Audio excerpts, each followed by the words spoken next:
how we feel about our body, how we feel about the condition of our body when it is naked is directly correlated to our self-esteem and our confidence. Did you know that 1 in 3 American men can't see their own dick? Say that again? 1 in 3 American men Can't cannot even see see it? their own dick. Because their gut's too big. Correct. It's actual clinical term, okay, called buried penis syndrome. For every 30 pounds of excess body fat you have, you basically lose an inch of visible So it's penis. not that the gut is too big, it's that the below the gut, It's the pelvic area begins to grow and fatten and get thicker. It's a combination of the two. Yes, it's a combination of that. Your view is obstructed, but as your gut is distending, your body is almost swallowing your penis. Yeah, buried penis syndrome. The National Institute of Health actually came up with that term, and they're an accredited agency. But again, what do you think that's doing for a guy's confidence? What do you think that's doing for self-esteem? If you can't see your own dick, then chances are you probably don't have confidence in any other area of your life as well. Men were put on this planet to be strong, to be protectors, to be providers, and to be the people that are called upon when there's a problem that needs to be solved. And if you are not physically fit, it's going to be very difficult for you to fulfill your obligations and duties as a man. And people hear me say that, and they say, whoa, I don't want to look like you. It's like, well, first of all, you can't look like me. But I completely understand that. I'm not saying you need to look like me. I'm not saying you need to train at the same level that I do.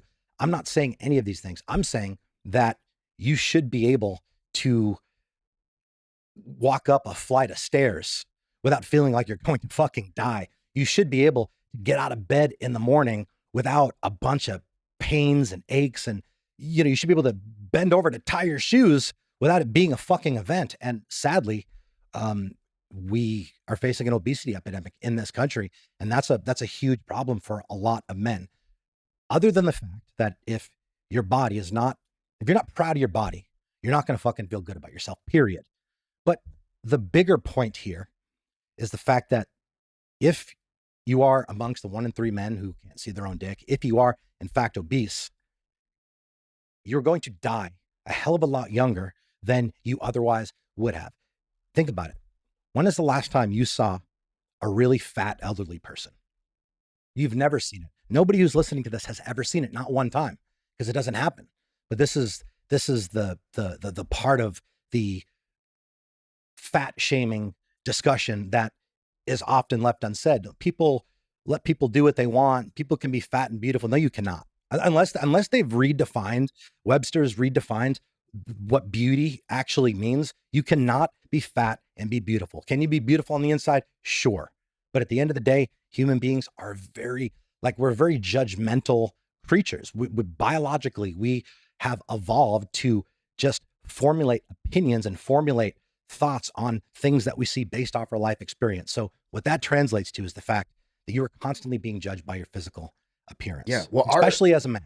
Yeah. Our attraction is not, I don't think it's Webster. It's not defined out of a book. I mean, this is wired into us. This is why symmetry has a massive role in attraction. This is why the male waist to hip ratio. This is the same thing with women as well, right? So shoulder to waist, hip to waist with females. So yeah, it's biologically ingrained into us. And there's been a massive plethora of these obese social media influencers that have passed away in the last couple of months. I mean, it's showing itself right there to us, that your life is on a shorter time span. A much shorter time span. And the other thing that they say is fat and happy. If you heard that, right? People say, oh, I'm fat and happy.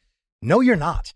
No, you're not. You might project feelings of happiness, but at the end of the day, if you are not proud of your body, you can't be happy. I believe that happiness is something, people chase, but they actually confuse what it really is. I think happiness is a byproduct of being proud, both of yourself and the people in your life. Like I try very, very hard to be as proud as possible about as many people as possible, because guess what? It makes me fucking feel good. It makes me fucking feel good.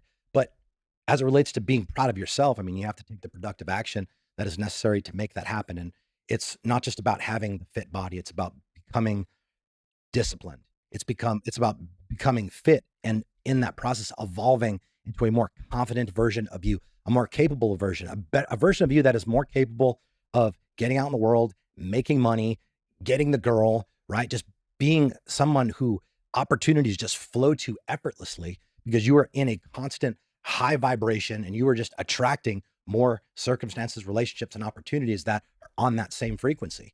If you're out of shape, if you're obese, if you're amongst the 1 in 3, you can't see your own dick, you're at a low frequency.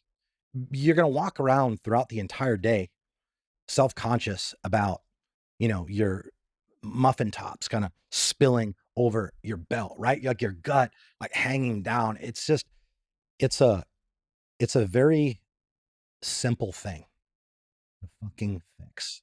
It's a very simple thing to fix. And yes, the odds are not in your favor, right? In this country, we are living in a system that is rigged against us. But being aware of that gives you the ability to navigate around the rules of the game. Yeah, the primary food supply chain in this country is problematic. I don't think that can be contested at this point. Just look at the average American. I mean, 3/4 of the population are overweight.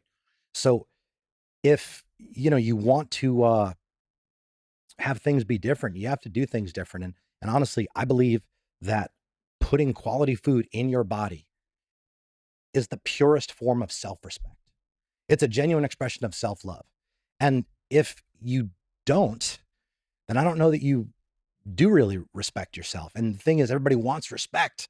Everybody wants respect. I think in order to get respect, you have to be somebody who demonstrates self-respect. And the easiest way to do that as a man is to be physically fit. Because when you walk up and you're fit, you just have an aura about you, right? You have confidence and people are just drawn to you. And people that say the shit doesn't matter. And, there's this discussion over the last several years about women preferring dad bods and shit like that. It's complete bullshit. There's not a single woman that would prefer a fat man over a fit man. There's a reason that every romance novel that has ever been written ever, okay, has on it the cover a man with a six-pack. You don't see anybody with a dad bod on the romance novel covers. Why is that?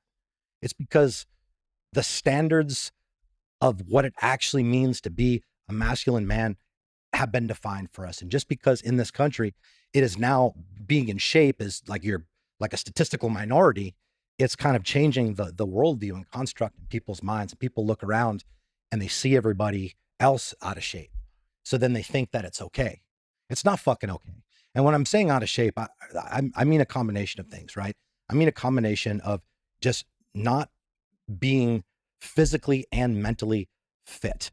I'm saying in regards to not being able to just keep up with life's activities and life's demands at the level that you otherwise would be able to. I think a huge reason why a lot of people can't get ahead. They say a lot of the times you hear people say it's time. I don't have a lot of time. I have this, I have that. And I don't think it's actually that. I think a lot of people just don't have the energy.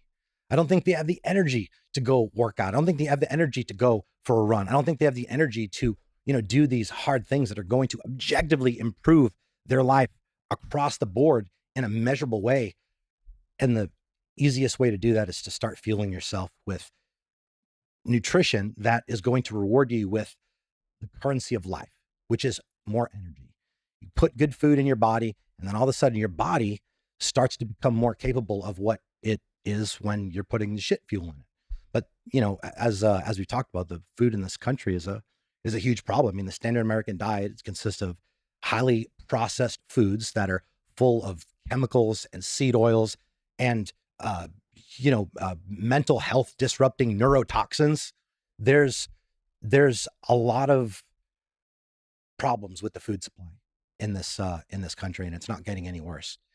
And you can choose to be the victim, or you can take the responsibility. And the fact that you said when you do get fit, healthy, and you start winning, you become the minority, then the success just begins to compound and escalates, and you just move up the hierarchy, you move up the social ladder so much quicker. Like, men need to realize they're competing in 100%. every area of their life. Yeah. Look, there is research that shows that physical fitness is directly correlated to making a higher income. But you're absolutely right. You nailed it. I mean, competition is the way of the world. And, just because you're not actively competing doesn't mean that there's not a game being played. Because in life, as a man, you're going to compete for fucking everything. You're going to have to fight for everything. The woman, the promotion, the money in the bank, the fit body. You're going to have to fight for all of it. And the reality of it is, life is actually just a slightly more civilized version of war. And it is. And the thing is, though, if you don't attack life, life is going to attack you. And normally it's going to happen when you least expect it to. And you're going to get hit with events that kill your happiness, shatter your dreams, and drain your fucking mental energy. So, you owe it to yourself to at least get the first shot, because the fight is inevitable. Well, become the main player in your game, or going to be the NPC in everybody else's.